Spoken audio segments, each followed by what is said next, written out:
السلام علیکم ورحمۃ اللہ وبرکاتہ۔ اعوذ باللہ من الشیطان الرجیم، بسم اللہ الرحمن الرحیم۔ آج انشاءاللہ ہم سٹارٹ کریں گے رمضان کے احکام و مسائل، importance, definition and purpose of fasting and different types of people انشاءاللہ۔ تو چلیے ہم سٹارٹ کرتے ہیں۔ روزے کی اہمیت۔ روزے کی اہمیت تو اسی سے واضح ہے کہ یہ اسلام کے 5 ارکان میں سے ایک رکن ہے۔ نبی کریم صلی اللہ علیہ وسلم کا فرمان ہے، بنی الاسلام علی خمس، شہادت لا الہ الا اللہ وان محمد رسول اللہ واقام الصلاۃ وایتاء الزکاۃ وحج البیت وصوم رمضان، صحیح البخاری۔ اس کا ٹرانسلیشن یہ ہے کہ اسلام کی بنیادیں 5 ہیں۔ نمبر 1، اس بات کی گواہی دینا کہ اللہ کے سوا کوئی معبود نہیں اور محمد صلی اللہ علیہ وسلم اللہ کے رسول ہیں۔ نمبر 2، نماز قائم کرنا۔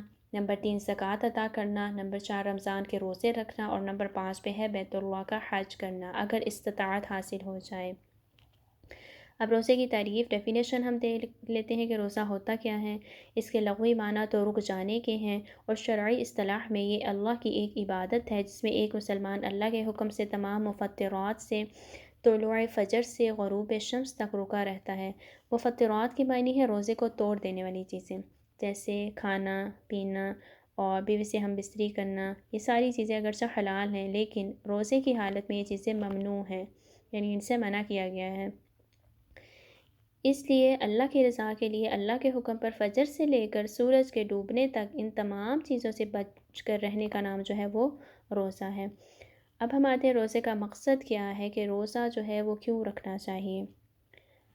اور اللہ سبحانہ وتعالیٰ قرآن مجید میں کہتے ہیں، ارشاد فرماتے ہیں سورۃ البقرہ آیت نمبر 183 میں، یا ایہا الذین آمنوا کتب علیکم الصیام کما کتب علی الذین من قبلکم لعلکم تتقون،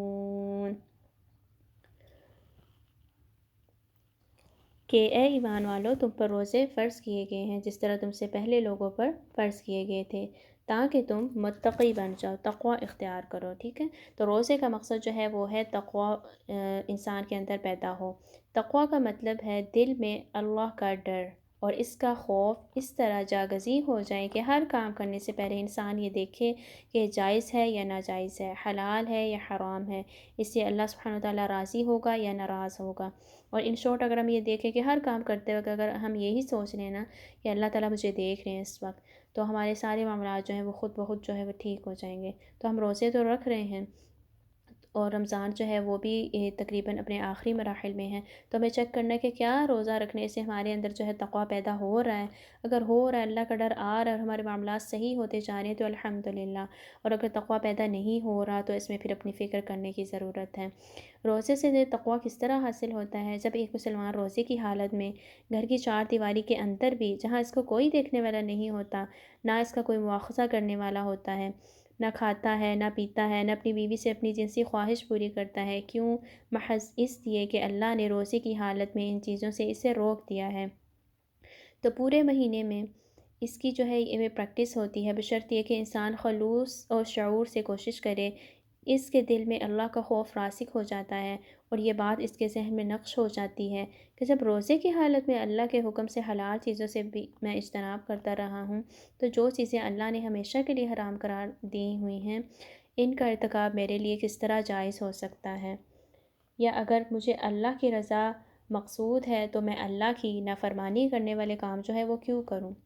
تو اسی سے جو ہے انسان اپنا محاسبہ جو ہے وہ کر سکتا ہے۔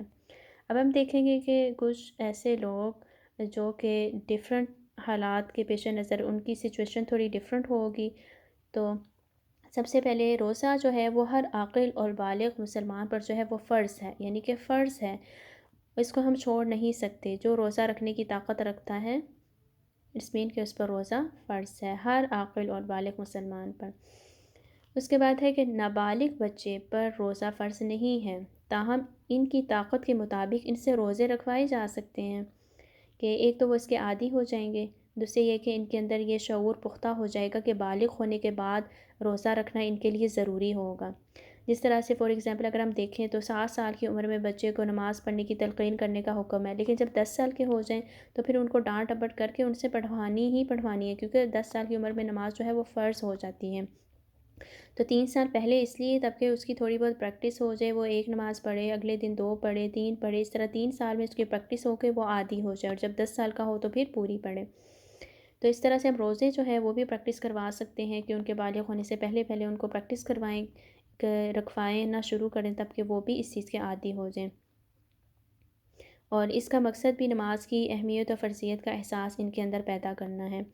مریض اگر روزہ رکھنے میں تکلیف محسوس کرے یا روزہ رکھنے سے اس کے مرض میں اضافے کا اندیشہ ہو تو وہ بیماری کی حالت میں روزہ نہ رکھیں، تاہم روزوں کی قضا بعد میں ضروری ہے، یعنی بعد میں رکھنے ہیں روزے۔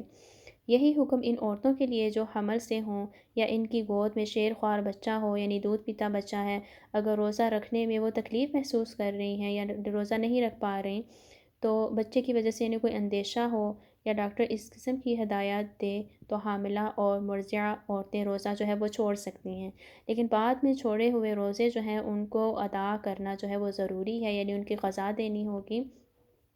اور پھر یہ کہ عورتوں کو اگر حیض اور نفاس کے ایام میں روزے رکھنا جو ہے وہ ممنوع ہے، منع کیا گیا ہے۔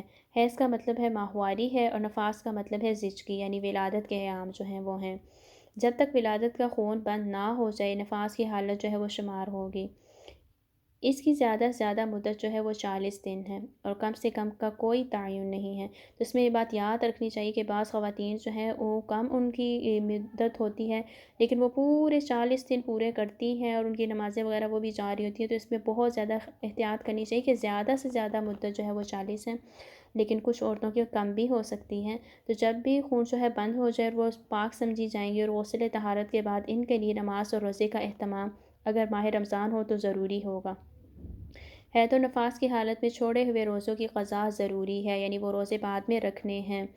جو شخص روزہ رکھنے پر قادر نہ ہو، جیسے کوئی دائمی مریض ہے جس کی صحت یابی کی امید نہ ہو، یا بہت بوڑھا آدمی ہے جس کی طاقت و توانائی ختم ہو چکی ہو، یہ دونوں چونکہ روزہ نہیں رکھ سکتے، اس لیے یہ ہر روز ایک مسکین کو کھانا کھلا دیں۔ ان کے لیے اطعام مسکین کا فدیہ روزہ رکھنے کے قائم مقام ہو جائے گا، یعنی اگر روزہ نہیں رکھ سکتے تو پھر اس کا فدیہ جو ہے وہ ادا کرنا ہوگا۔ مجنون، پاگل یا وہ شخص جس کے ہوش و حواس جو ہیں وہ مختل یعنی ختم ہو جائیں اور اس کے اندر کسی چیز کی تمیز کرنے کا شعور باقی نہ رہے، اسی طرح زیادہ بڑھاپے کی وجہ سے اگر کسی کی عقل جو ہے وہ معاف ہو جاتی ہے، یعنی زیادہ جب ایج ہو جاتی ہے تو انسان کا جو دماغ ہے وہ کام کرنا کم تھوڑا سٹارٹ ہو جاتا ہے، انسان کو چیزیں بھولنے لگ جاتی ہیں، اور وہ بھی ہوش و تمیز سے عاری ہو جائے۔ ظاہر بات ہے کہ یہ تینوں قسم کے افراد روزہ نہیں رکھ سکتے، لیکن یہ فدیہ طعام مسکین کے بھی مکلف نہیں ہیں۔ کسی شخص کو کوئی اضطراری حالت لاحق ہو جائے، یعنی بہت مجبوری کی یا اس طرح کی کوئی کیفیت ہو جائے، جیسے کسی ڈوبتے شخص کو بچانے کے لیے دریا یا سمندر میں غوطہ زنی کی ضرورت پیش آ جائے، یا جلتی آگ میں سے انسان کو باہر نکالنے کا کام کرنا پڑ جائے، اس قسم کی اضطراری حالت میں روزہ توڑے بغیر کچھ کرنا مشکل ہو تو روزہ توڑ دینا جائز ہے، لیکن بعد میں اس کی قضا ضروری ہے۔ یعنی بعض اوقات ایسے ہوتا ہے کہ ایک شخص کی حالت اتنی خراب ہو جاتی ہے کہ وہ ڈیتھ کے قریب پہنچ جاتا ہے، تو پھر اس میں یہ ہے کہ جان بچانا جو ہے بہت زیادہ ضروری ہے، تو وہ روزہ جو ہے وہ توڑ بھی سکتا ہے، اور پھر یہ ہے کہ نہ رکھے تو بھی ہے، لیکن اگر اس کی جان بچ گئی تو وہ دوبارہ اس کی قضا جو ہے وہ دے سکتا ہے، ٹھیک ہے۔ تو یہ اس وقت جب بہت اضطراری کیفیت ہو، چھوٹی موٹی چیزوں میں سر میں درد ہے اس طرح، اس کے لیے نہیں۔ مسافر سفر میں دقت محسوس کرے تو اس کے لیے بھی روزہ چھوڑنا جائز ہے، اس کی قضا بعد میں ضروری ہے۔ اس طرح وہ لوگ جو ہمیشہ ہی سفر پر ہوتے ہیں، جیسے کچھ لوگ ہوتے ہیں جن کی ڈیوٹیز ہوتی ہیں، جن کی جابس جو ہے وہ سفر کی ہوتی ہیں، ڈرائیونگ کی ہوتی ہیں، کچھ ایروپلینس کے ہوتے ہیں پائلٹس وغیرہ، اور اس طرح جیسے بسوں اور ریلوں وغیرہ کے ڈرائیور، یا بسلسلہ ملازمت ایک شہر سے دوسرے شہر میں روزانہ سفر کرنے والے حضرات، ان کے لیے بھی اگرچہ روزہ چھوڑنا جائز ہے لیکن روزوں کی قضا ان کے لیے بھی ضروری ہے۔ اس لیے سفر عارضی ہو یا دائمی، روزہ رکھنے یا نہ رکھنے کی تو رخصت اور اجازت ہے، لیکن ان کے لیے روزوں کی معافی نہیں ہے، یعنی روزہ چھوڑ نہیں سکتے۔ بعد میں ضرور رکھیں گے۔ ان کے لیے رمضان کے روزے پورے کرنے ضروری ہیں۔ اگر سفر کی وجہ سے رمضان میں نہیں رکھے گئے تو رمضان کے بعد قضا ضروری ہے۔ اور نبی صلی اللہ علیہ وسلم جو ہے ان سے بھی ہمیں ملتا ہے کہ آپ صلی اللہ علیہ وسلم نے سفر میں روزہ رکھا بھی اور چھوڑا بھی، تو دونوں طرح سے جو ہے وہ ہو سکتا ہے۔ اور اس کے علاوہ جو چھوٹے بچے ہوتے ہیں، نابالغ بچے، ان کے بارے میں کہنا چاہوں گی کہ اگر ہم ان کو بھی سٹارٹنگ میں روزے کی عادت جو ہے وہ ڈالیں تو یہ بہت اچھا ہے۔ اور بعض مائیں اس طرح کہتی ہیں کہ نہیں اس کی شکل اتر جائے گی، یہ ہو جائے گا وہ ہو جائے گا، اور ہم رکھوا نہیں رہے ہوتے ان کا احساس کرتے کرتے نا، لیکن جب وہ بڑے ہوتے ہیں اور وہ پھر روزہ نہیں رکھ پاتے، تو اس لیے چھوٹی عمر سے ہی ان کو اس چیز کی عادت ڈلوانی چاہیے کہ وہ روزہ رکھنے کے جو ہے وہ عادی ہو جائیں۔ اللہ سبحانہ وتعالیٰ جو ہم نے پڑھا اس پر عمل کرنے کی توفیق ہمیں عطا فرمائے، اور ہمارے اس رمضان کو بہترین رمضان میں شامل کرے، اور جو ہم نے پڑھا ہے اس کو اللہ سبحانہ وتعالیٰ اپنی بارگاہ میں قبول کریں۔ سبحانک اللہم و بحمدک، اشہد ان لا الہ الا انت، استغفرک و اتوب الیک۔ السلام علیکم و رحمۃ اللہ وبرکاتہ۔